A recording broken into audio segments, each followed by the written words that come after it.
পারলাম যে বিসিডব্লিউ তরফ থেকে আমাদের আজকে এই তথ্য দেওয়া হয়েছে যে আর ওই হোস্টেলগুলোতে কোনো ইলেকট্রিক বিল আর দিতে হবে না।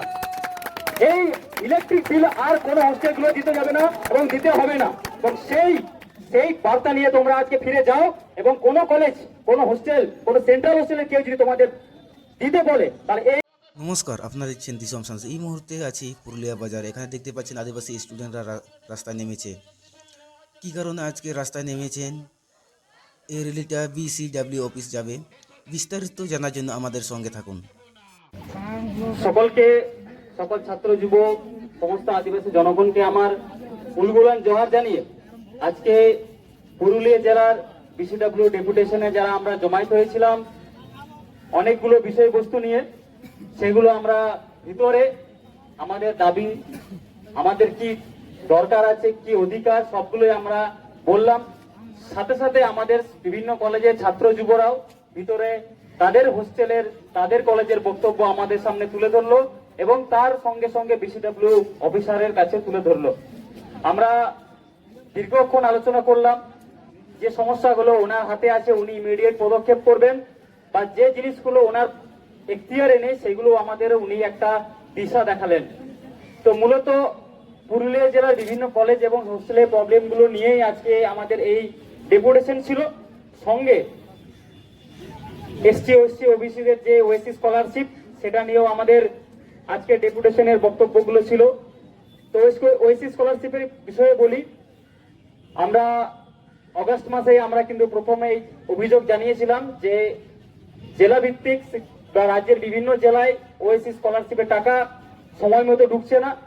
তারপরে বিভিন্ন সহযোগী সংগঠনের পক্ষ থেকে দাবি দেওয়ার পর, ওএসসি এর বিষয়ে দাবি দেওয়ার পর আমরা জানতে পারি 9, 10, 11 পর বা ওই সময়ই ওএসসি স্কলারশিপ টাকা ঢোকে এবং বিভিন্ন ছাত্র যুবদের কাছেও ঢোকে, কিন্তু সবার কাছ থেকে তা এখনো ঢোকেনি।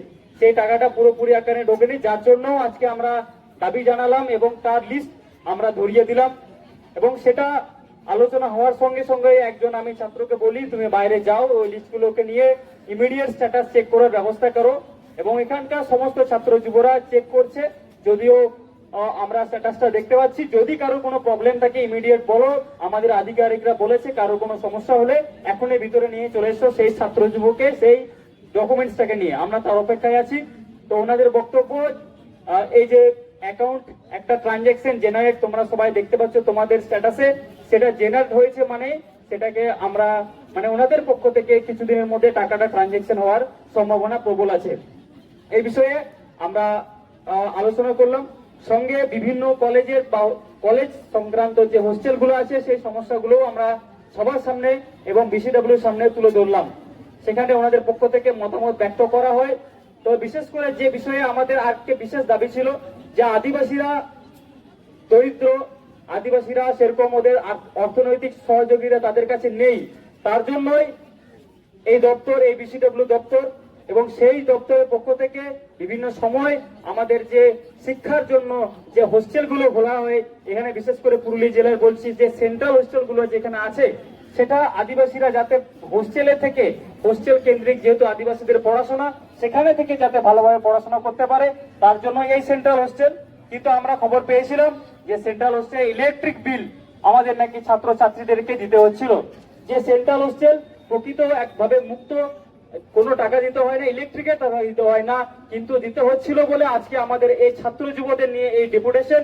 কিন্তু এই ডেপুটেশনের পর আজকেই আমরা জানতে পারলাম যে বিসিডব্লিউ তরফ থেকে আমাদের আজকে এই তথ্য দেওয়া হয়েছে যে আর ওই হোস্টেলগুলোতে কোনো ইলেকট্রিক বিল আর দিতে হবে না। এই ইলেকট্রিক বিল আর কোনো হোস্টেলগুলো দিতে যাবে না এবং দিতে হবে না। এবং সেই বার্তা নিয়ে তোমরা আজকে ফিরে যাও এবং কোনো কলেজ, কোনো হোস্টেল, কোনো সেন্ট্রাল হোস্টেলের কেউ যদি তোমাদের দিতে বলে তাহলে এই কাগজটা তাহলে তোমরা মুখে ছুঁড়ে মারবে যে আর আমাদের কোনো ইলেকট্রিক বিল এই আদিবাসীরা ওই সেন্ট্রাল হোস্টেলে দেবে না। এই বার্তা নিয়ে তোমরা আজকে ফিরে যাও। এটা আমি মনে করি এই সামনে দাঁড়িয়ে যারা ছাত্রছাত্রী যুবরা দাঁড়িয়ে আছে, পশ্চিমবঙ্গ আদিবাসী কল্যাণ সমিতি, পশ্চিমবঙ্গ আদিবাসী কল্যাণ সমিতি, এই আদিবাসী ছাত্র যুবদের সমস্যা নিয়ে পশ্চিমবঙ্গ আদিবাসী কল্যাণ সমিতি লড়ছে, লড়বে। এই ওআইসিসির দাবিতে আজ পশ্চিমবঙ্গ আদিবাসী কল্যাণ সমিতি লড়ছে, লড়বে। আদিবাসী ছাত্র যুবদের দাবি দাবা নিয়ে পশ্চিমবঙ্গ আদিবাসী কল্যাণ সমিতি লড়ছে লড়বে পশ্চিমবঙ্গ আদিবাসী কল্যাণ সমিতি এই নোটিফিকেশন এই বিসিডব্লিউ তরফ থেকে 13/9/2024 যে নোটিফিকেশন দেওয়া হয়েছে, তোমরা আজকে সবাই জেরক্স করে ছবি তুলে নিয়ে যাও এবং ইলেকট্রিক বিল নিয়ে আর চিন্তা করার কিচ্ছু নেই। এটা আমরা এখান থেকে ঘোষণা করছি। তাও যদি কোনো অসুবিধা হয় আমাদের সঙ্গে সঙ্গে যোগাযোগ করবে। বিশেষ করে এই সেন্ট্রাল হোস্টেলের বিভিন্ন প্রান্ত থেকে যারা এসেছে তারা অবশ্যই এই তথ্যটা নিয়ে যাবে। আর আর আমাদের এই ইলেকট্রিক সংক্রান্ত বিষয়গুলো তো ছিলই, সঙ্গে বিভিন্ন কলেজের কুক নেই, হোস্টেলের বিভিন্ন কলেজের হোস্টেলে কুক নেই, সেখানে হসপিটালে মানে হোস্টেলের সিট বাড়াতে হবে, কোনো হোস্টেলে গার্ড নেই, সব কথা আমরা আলোচনা করেছি এবং সব কলেজের রিপোর্ট আমরা ভিতরে দিয়েছি। অতি সত্বর আমরা তার তদারকি করব পরবর্তীকালে কি ঘটনা হলো এবং কি কতটা কাজ এগুলো। আবার আরেকটা আপনাদের খবর জানাই যে ওএসসি স্কলারশিপের যে ট্রানজাকশনের বিষয় নিয়ে সরকার একটা নোটিফিকেশন জারি করেছিল এবং সেটাই আমাদের আদিবাসী ছাত্র যুবদের আন্দোলনের আদিবাসী ছাত্র যুবদের রীতিমতো কমপ্লেনে সরকার নিজের সিস্টেমটাকে পাল্টে ইমিডিয়েট কিছুদিনের মধ্যে টাকা আমাদেরকে দিয়েছে, সঙ্গে আরো কিছুদিনের মধ্যে যারা বাকি পায়নি এখন পর্যন্ত টাকা তারা আমাদের অতি সত্ত্বর ছাত্র যুবদের অ্যাকাউন্টে ট্রানজাকশনের ব্যবস্থা করবে। এই আশ্বাস আমরা ভিতরে পেলাম।